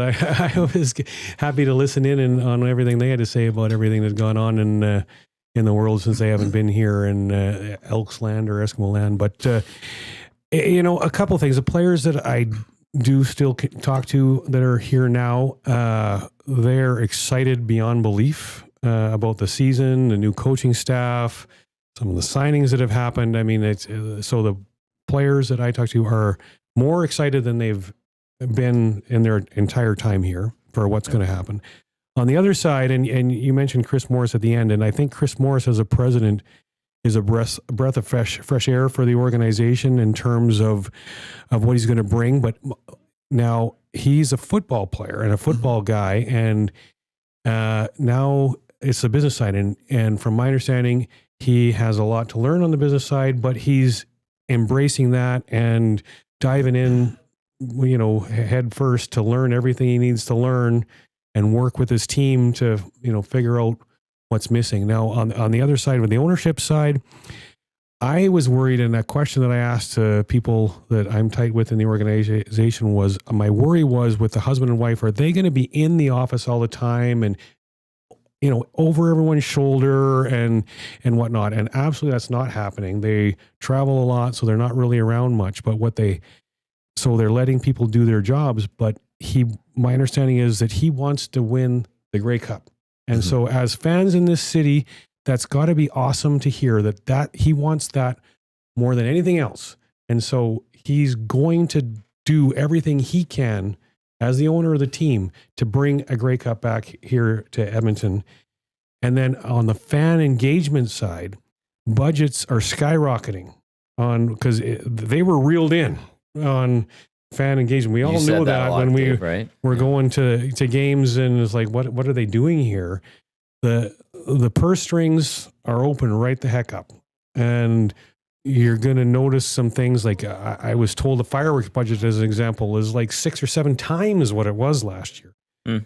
Now, if you enjoy fireworks shows, I mean, you're going to see a lot of it at the games. And so that's just one example of a lot of the different things that they're going to do to try to make the fan experience better. I mean, so top to bottom, as JMO was saying, from what we were going to see on the field to what's going on off the field, I can't click, but it's all clicks. It's all clicks for the organization. And, I'm really excited, as a fan and as a longtime supporter of the team. I am excited. And I said this before on the Hangout, but when all these signings happened, I'm not a gambler at all. I reached out to a buddy said, "What's the odds on the Elks to win the Grey Cup?" He texted me back 19-1. I said, "Put $100 on it because Elks are winning the Grey Cup this year." And they're already down to 13-1. Last he texted me, but I got him at 19-1, and I'm pretty happy with that bet. I put a sprinkle on them too. And yeah. Still at 13. So up 13-1. And I don't think that will move much it's over the next little bit. Yeah, not much is going to happen between now and regular season. We did have Oilers Stanley Cup, Elks Grey Cup at 70. Yeah, it's still 9,700. I sprinkled on that too. 90 plus 9,700. So what's that, sorry? if you wanted to parlay Oilers winning the Stanley Cup and the Elks winning the Grey Cup. Oh, So $10 is $970 win. Well, just on the gambling front, the guy that won on the PGA Tour yesterday, he was plus 22,000. Jeez. Ooh. Plus 22,000. That was a tough field to bet on though, because there were no real favorites going into it. I know.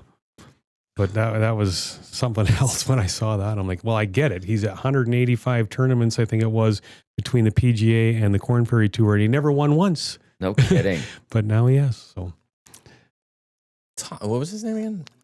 Brian something, wasn't it? yeah. See, it's so he's so. If Murray doesn't know, then Yeah. Well, it was security. we're down the. I didn't watch it as the closely depth chart. enough because I was taking my break to get ready for the Scotties final. Campbell's his last name. Was it Campbell? Okay, 'cause, Brian Campbell, Brian Campbell. How could you former forget Chicago that one? Blackhawk defenseman, Yeah. now PGA. How do you Tour forget champion. that name? You know, you just forget. And he beat Easily. Aldrich Yeah, Potgeider. it's fairly in What do you think his nickname is, Dave? soup. Weird, Yes, I know. Who would have thought? This is the EST Hangout presented by Sentinel Storage, Canada Storage experts. More than 2 decades helping Canadians through life transitions. By Canadian, they are a Canadian storage provider for a convenient location nearest you. Sentinel.ca. Rachel Holman was unbelievable this week. Oh, I just got to get quick. She was just ridiculous when it came to the Scotties, and the shot she was making was just. Her team wasn't even that great.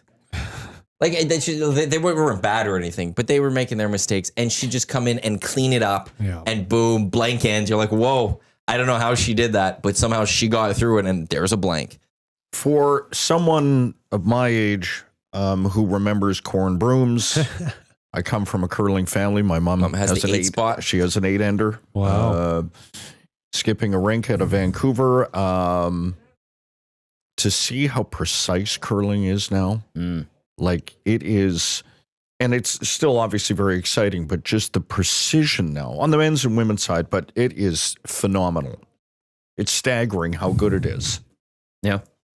Right. And they're obviously they're better athletes and all of the reason, all the things that go into developing world-class curlers. And Rachel Holman it's not like a revelation. She's been damn good for a very long time, but it sort of catches you.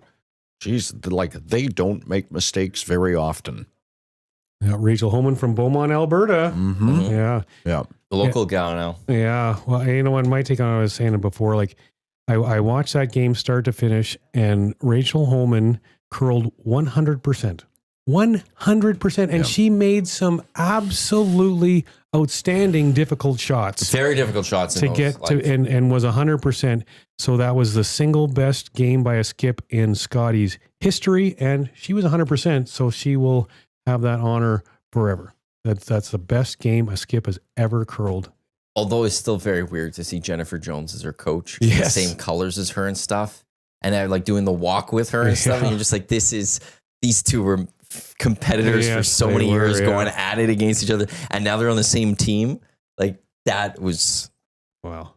It just was a little off. Don't you find in curling, especially on the women's game, when you hear them mic'd up, they are so darn friendly with each other. And if they make a mistake, oh, it's okay. We'll get a next one. I mean, it's just crazy listening to them talk. They're just so friendly and nice where, us guys just be like, what the hell? God, we screwed up. Oh, well, don't screw up next time. And whatever. I mean, it's just, they're all so nice. I can't get over that actually. Maybe there's something guys can learn from positive absolutely. reinforcement as opposed to negative reinforcement. Probably is something to it, but scoring in anger is always fun too. And now we're coming up on Briar Week. Yes. Which will get going on Friday out in Kelowna. It is. Mm-hmm. It is. And then next year, I think both are out east. I think one's St. John's and one's it's in the Toronto GTA. The Scotties is.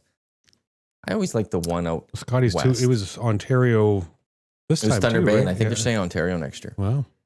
And then St. John's for the Briar, I believe, for 2026. So I don't know if Edmonton will try for it again. The Briar, because like we used to do them, and we the last we had was the World's Men's, which would have been you were at the World's Men's when Hervey got fired. That's right. Because you and Tide were supposed to be there for that. There was a Briar that we held. We've held a couple Briars. Edmonton was known for hosting major curling And events filling on the that, mountain. and filling that yeah. rink, yeah. Filling it, record attendance and stuff. And I don't know, like They've gone when back to we'll the do smaller rinks in some cases. they have. Yeah. The women's game especially. It's I think a 3,200 seat stadium or something they were at yesterday. But they were in Calgary not that long ago. The Briar. And I'm what just kind of curious- numbers did they get there? I'll have to see if I can take a look here. Isn't that Edmonton though? I mean, there's a big event in Edmonton. It's sold out. Yep. Yeah. Well, the PWHL had a great I heard yes, they that was did. sold out. 17,000 Yeah. plus, which was great. The WNBA, so Edmonton stands by Yeah. that. The 2 national soccer games before the falling out with Soccer Canada. I don't know. I was going to ask, like, was it a Northlands thing that they would always welcome in Well, it was at CFR with Northlands, back yes. and Briar and stuff like that? Or I forgot in the Calgary was it was during COVID, so that's why they had in the Canadian thing. So Regina's hosted, and they've had over 100,000. Mhm. The last time a big place, Ottawa had it in 2016. They had 115. Where the Senators play. TD Place Arena, yeah. Saddle Dome TD had Place it. is where the 67s play. Oh, is it? Yeah. You're right then. Ooh. Right beside the football The stadium. Saddle Yeah. Dome last Yeah. hosted in 2015, which was 151,000. Wow. Last time Edmonton hosted a Briar was 2013. We had 190,000. Did they not do a Briar at BC Place? Really? What? Or am I thinking the Coliseum? This is like we're going back a Back in the ways. corn broom days. Not far off. History. I got to see if I can find the past. That'd be crazy if they did at BC past Place. champs. I just have over the years, that place has seen some odd stuff. Yeah. Some expo games and some other stuff. But That is weird. yeah. When you think of just the dollars and cents, if you have the Scotties in Edmonton, you get 190,000 people. The money involved with that is astronomical. So when you're in Thunder Bay with such a low population in a 3,500, But the Scotties has Person's never been stadium. into big arenas, and they haven't gotten the bigger attendances. The women's game So on it's that. just They a have Briar they have that goes on. historically. I don't know if Edmonton's ever actually hosted the Scotties. oh, it was a Briar you said that had the. It'd be the Briars 190,000. where we had. Yeah. I will see if I can find quickly. I Edmonton haven't been here. out there, but from everybody I've talked to, that 1980 we Silent hosted it. Ice would be a great place to do some because they've had curling out They there. had the They Grand did. Slam. That's Yeah, the right, Grand they Slam, did. It yeah. went really well. Belzy had to break up some fights up in the restaurant. Oh, at did he? Summit. Yeah. Oh. It got rowdy. They did so the Grand Slam, part of it was bought by a former football player, NFL guy. I can't remember the name off the top of my head. Jolene Latimer would kill me for not remembering. But they've focused on smaller Yes. venue, but they do side parts to it. So they had a karaoke competition and this and that. So they turned it into, yes, the focus is curling, but there's other stuff going on. And I think they hit smaller venues since the takeover of the new ownership of Grand Slam of curling. But it was great, apparently. So Edmonton's never hosted a Scotties outside of 1980. We did it in 1980, but in the newer age, it hasn't. And Calgary hosted the Scotties just a couple of years ago. This was in 24, so last year. But they held it at the Markin McPhail Center, which is Canadian Olympic Park and stuff. Oh, okay. So historically, the Scotties hasn't hit the bigger venues. It was the Briars or the World Championships, like the men's when they were here. Right. I don't remember what year. That might have been 17 or something like that. So if you had the Scotties, hypothetically, in Edmonton again, you would take it to the Expo Center in a 4,500 seat Yeah. arena. That or the talk is the Crusaders are building a new barn Yeah, out in they Sherwood are. Park. And I Right. think the size, one of the things that has been rumored is bringing the Scotties there or something. Okay. How many can Silent Ice feed? It's like 1,500. It is Oh, small. it's pretty small. Yeah. Okay. It's nice. It has a lot of creature features. but it's about 1,500. A lot of creature features. What does that mean? Do you like saunas and steam rooms? Who doesn't? Yeah. Do you like private suites? You definitely do. Yeah, it has all of that. It has a lot of concessions, easy to navigate walkways, but it just doesn't have a ton of seats. But it's a beautiful facility. The tough part about Briar is then if it is an Oilers thing, you'd have to give up, 2 weeks in March? Yes. Your venue? Yeah, that's tough. That's the tough part. Like those old rodeo road trips. They never went well. They never went well. Never went well. And that smell on a just bunch of those. lingered in Rexall. Oh, It lingered in Rexall for at least a good month. so bad in that building when you'd walk in after the rodeo. And the dust that would accumulate in the rafters. My old producer, Jeff Nash, bought a couple of lower bowl seats after they sold them off. He found a CFR 50/50 ticket from 2001. Oh, my. And they used popsicle stick. And then he said there was about an inch of dust caked in underneath the foam of that seat.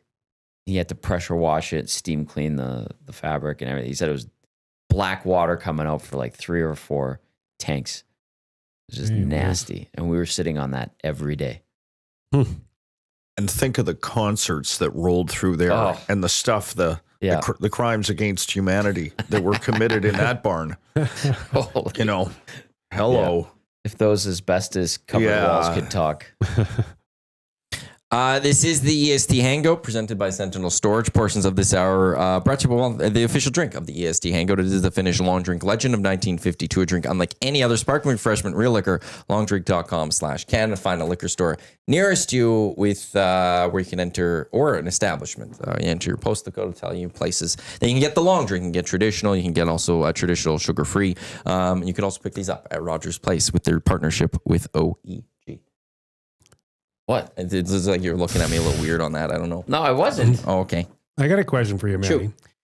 Last time I was on was a couple of weeks back, just before the EST curling event. Punchspiel. And you said, this is the first year and you're calling it a major, but you need to make sure that it, lives up to the major status. To the major status. Definitely. So I need to know. It cemented its major status. It did. It is. Right. Like people Lots had a of good fun. time. It was a fun time. Yeah. It is. We have our 4 majors now. Right. So the Funspiel, the golf tournament, the Nasty Bash, and the Esties, they are our major events of EST, our majors. And then the Super Bowl party will be our Players Championship. The 5th major. All right. Well, I'm glad Grey it Cup worked I don't out well have then. there because the goal hopefully this year is to take EST to Grey Cup, or at least part of EST to Grey Cup this year. What? Who was the champion of the EST golf? Actually, Lloyd Sad. Kevin Bondle's Lloyd Sad team. Oh, they went and won. They're the sponsor and they won. Okay. Well, they were curlers. And actually, it was funny though because a couple of nasties made a little bit of a run. They brought Curtis the Ringer, but Savage the Plumber, VR Montenegro, and Cash. Yeah. They got to the final of A. They were there and they were up 2-0 going. It was 3 end games. They were up 2-0 going. 3 end games? Just quick games. Wow. They were up 2-0 going into the 3rd end. And they were sitting second shot for the final shot for the champion. So that they were debating, do they just draw in for 2 and tie it and go to extras, or which would have been just a shooting of a rock, or take out the win. And he went for the takeout for the win, had his shirt off, and he did. The other team, Savage, started. He took his shirt off, and Curtis the Ringer took his shirt off, and then Cliff from the winning team, he had to match him, so he took his shirt off. So we had a finals game where guys were just taking their shirts off. Yeah. And everyone God, was what a okay. horrible image. Yeah. What an absolutely awful. But I did see the stuff online, and it did look like, drinks were had and rocks were tossed. At an EST event, drinks were had? No way. Huh. It's hard to imagine. The hockey games were shown, or the hockey game was shown for people so they can watch it. Yeah. Well, one more on that. When it was the golf tournament, a lot of the discussion was around Zacticum and how, terrible. Was that a not so good? He shot is like golf? 170 last year, right? 180. 180. So anybody? God. Anybody? His have first the- time. Actually, before you continue, Not an that, athlete. I will say this: his buddy failed him miserably because it was like the 4 of them went golfing, and 2 of them apparently weren't golfing, and they let him keep taking every one of his shots. Like at some point, say pick up the ball or something, Yeah. throw it, or there's got to be Yeah. something. They're like. His buddies failed him on that one. Yeah. Were there terrible curlers? Yeah. Like anybody at the EST crowd that just would throw it into the lobby or something. Gager did come up to me and be like, "Hey, do you remember when Zach filmed you shooting that free throw with the Stingers thing and you airballed it? Well, here's your chance to get revenge." Because he's just like, he's awful at this. Yeah. But as it progressed, he improved. Apparently mightily. Like he got from like a disaster to like he was able to do it a little better. All right. Like that's a score that I would imagine if you've never actually seen or held a golf club. Oh, 180. You're back to 180. Yeah. Okay, you're still focused on 180. Like how you would how you would get there. You're way too honest. Yeah.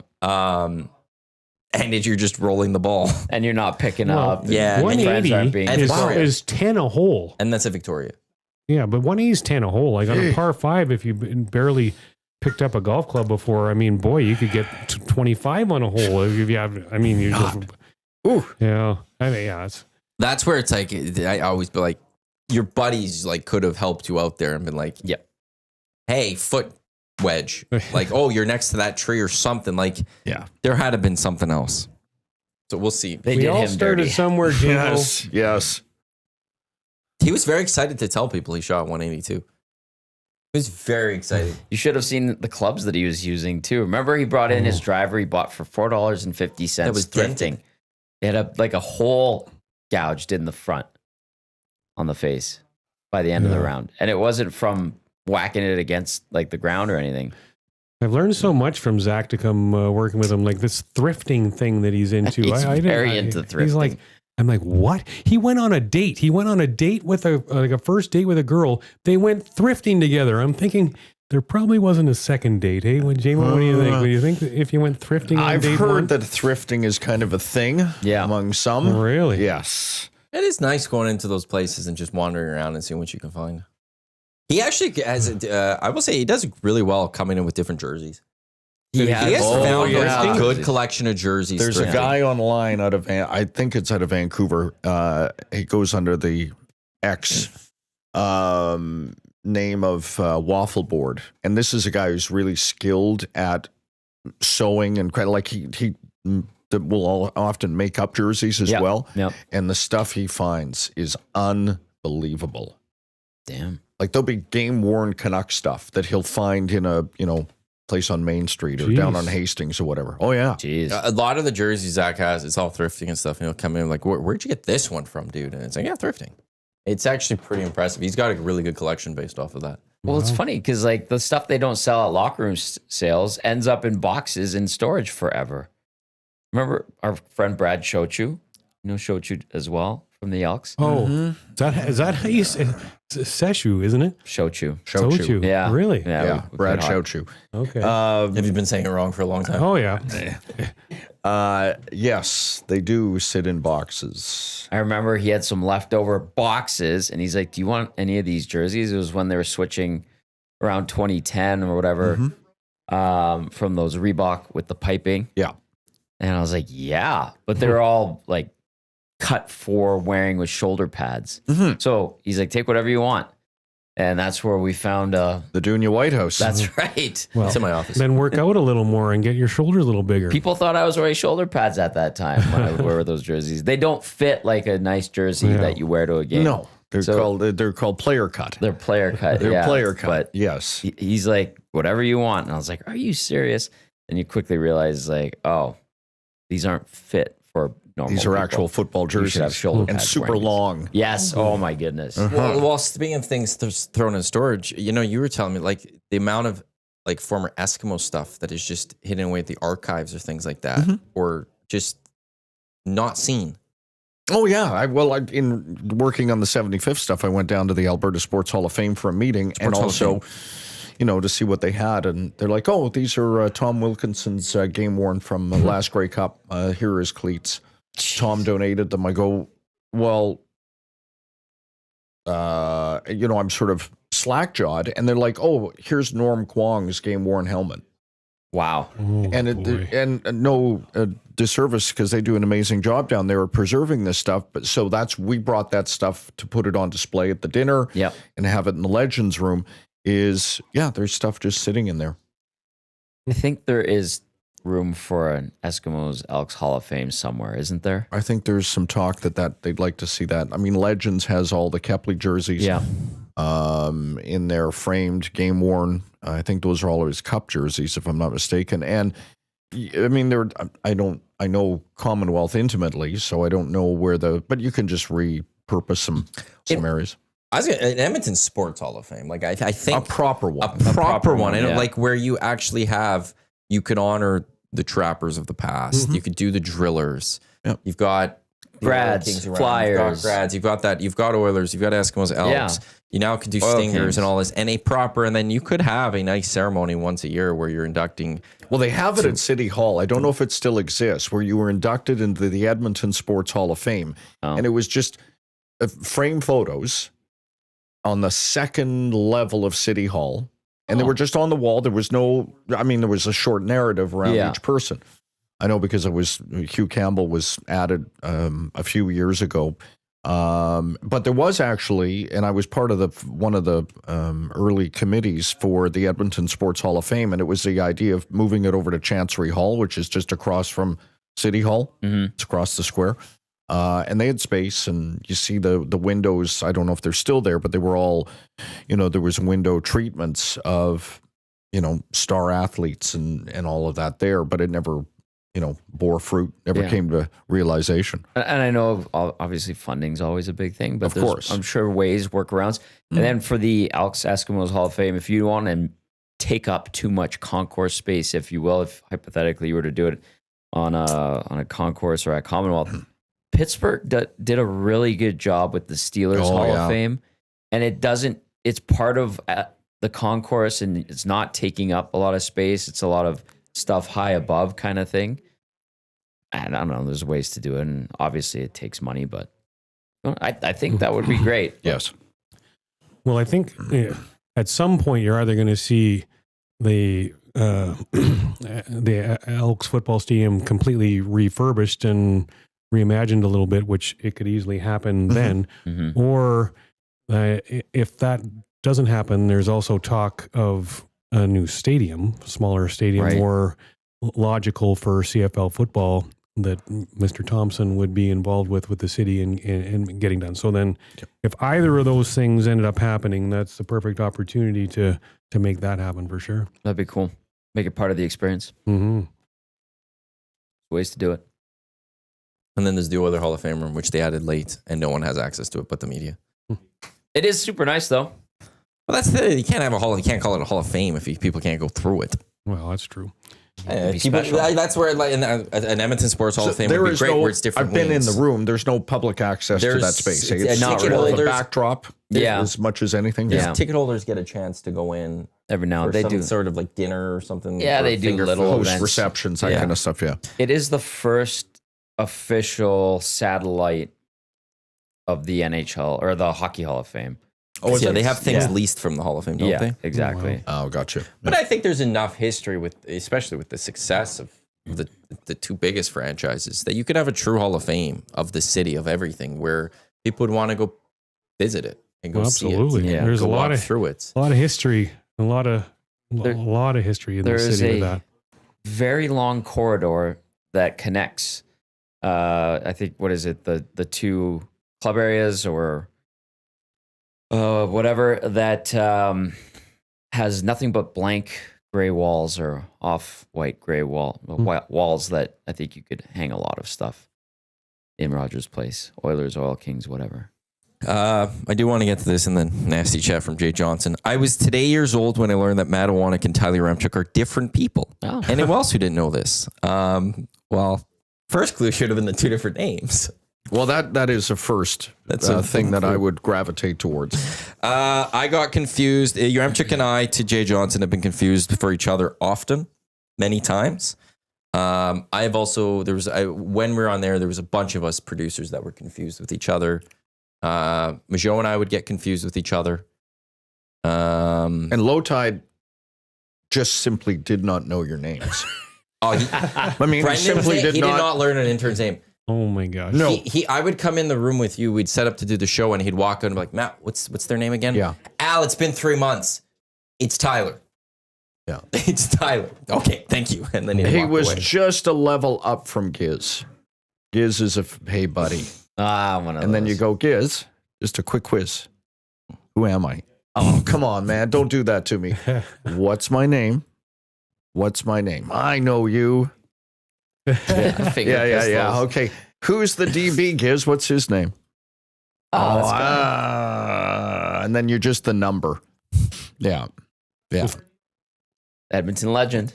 Edmonton legend, yes. Still is, and still is probably the fittest guy in the city. Mm-hmm.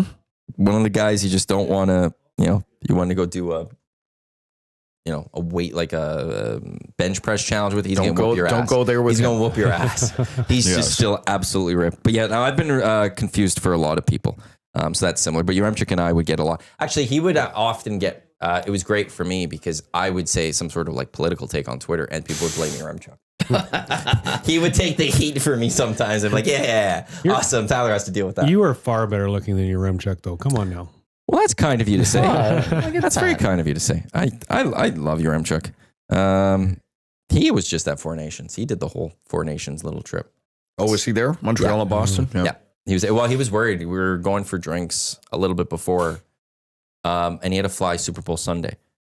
Oh. And at the time, it was before the AFC Championship game between Bills and Chiefs. He's like, what do I do? And like, he wasn't allowed to like change his flight or anything like that. And he's like, he wanted to watch with his fiance and stuff. And it was a big conversation for him. Like, how does he deal with this? Because if his Bills get to the Super Bowl, he doesn't want to miss it. Yeah, of course. So it all worked out because the Bills lost. And then the Eagles beat the Chiefs. And most people were very happy about that. And the Eagles have refused to go to the Super Bowl and get To the White House. To the White House, and get congratulated by Mr. Trump. They have, apparently they have turned that down. Declined. So I think they turned it down last time too They did. That's accurate. when they won. So obviously not a player thing. That's a owner. no, it's players management voted thing. this one. Did they? Yeah, players voted this one. And that's just the way they went with things. Yeah. Should the Four Nations come back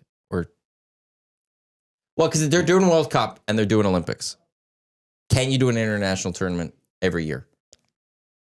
Because it would have to go then Olympics, Four Nations, World Cup, Four Nations, Olympics, Four Nations.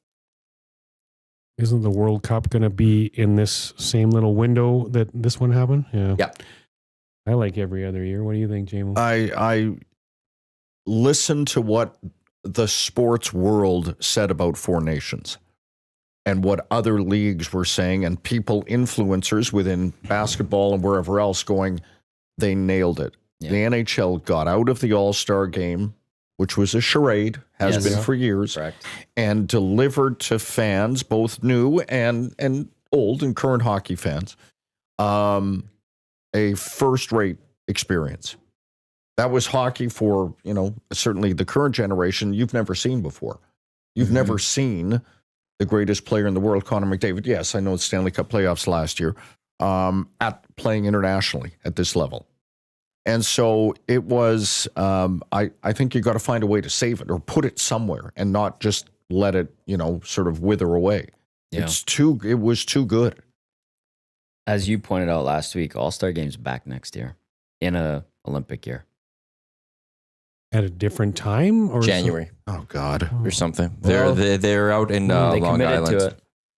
2026 NHL All-Star Game. So, JMO, though, it was Four Nations. Like, moving forward, is it like, They I haven't know announced the a World date. Cup is going to have more nations, but Four Nations, like leaving, like, say, Russia and Czechia out, is that, you think that's okay? Or like Six Nations, maybe? I don't know. Well, you've got the latitude, I guess, depending on where Russia's standing in the Yeah, world, in the is world, at that yeah. given time. But, Exactly. nothing to say it can't be Seven Nations or Yeah. Couldn't. Seven Nation Army or whatever the heck. Just do, Do something. But you've got the template there. Yes. Easy to grow it, or Yes. easier. Now, a lot of people have said that Russia could have been right there competitive with Canada and USA. And in goaltending and forward, I agree. But defense, their defense would have been awful, wouldn't it have been? Which is always their downfall at these events. True. Yeah, like it would have been like their top couple of defensemen. I don't know would have made Canada or USA. Who's the best? Well, Well, that's a good question. That's exactly right. Sergachev. would be right there, but I don't think anybody looks at him as like a stud number one D-man. Gavrikov? Sure. Yeah, Serviceable. Like that's just it, right? Provorov.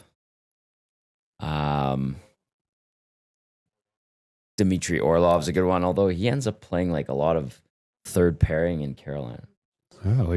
Their defense would have been horrific compared to the other teams. We'll have to wait and see what the IHF does with Russia when it comes to the Olympics. We've got to wrap up. You want to read it? I want to read one. Comes up from DB, first-time texter. DB says, so great to hear Dave on the radio. Glad he's been involved with the Elks again lately. One of the best marketing managers in team history. Well, thank you. Very kind. Dave, Thank Murray, you for that. It's great having you guys. Really appreciate this. Yes, always enjoy this. Coming up, we got the Lock Shop. We've got Oil Stream. We've got EST Afternoons. We've got the Reed Welkin Show with Jay Milne. That's all to come on Edmonton Sports Talk, your clear choice for Edmonton Sports. On behalf of Brendan on the other side of the camera, Murray, Dave, Tommy, I'm Matt. Thanks for tuning in to the EST Hangout presented by Sentinel Storage and your clear choice for sports, Edmonton Sports Talk Lock Shop. Coming up in just a few minutes. Don't go anywhere. Look at this. Let's go. There you go, right in front of the camera. First-time guest, long-time listener, fan of the original draft commissioner. Welcome to the EST Hangout presented by White Claw Hard Seltzer. The difference is clear. Matt Iwanyk, Tom Gazzola with here. Joining us today.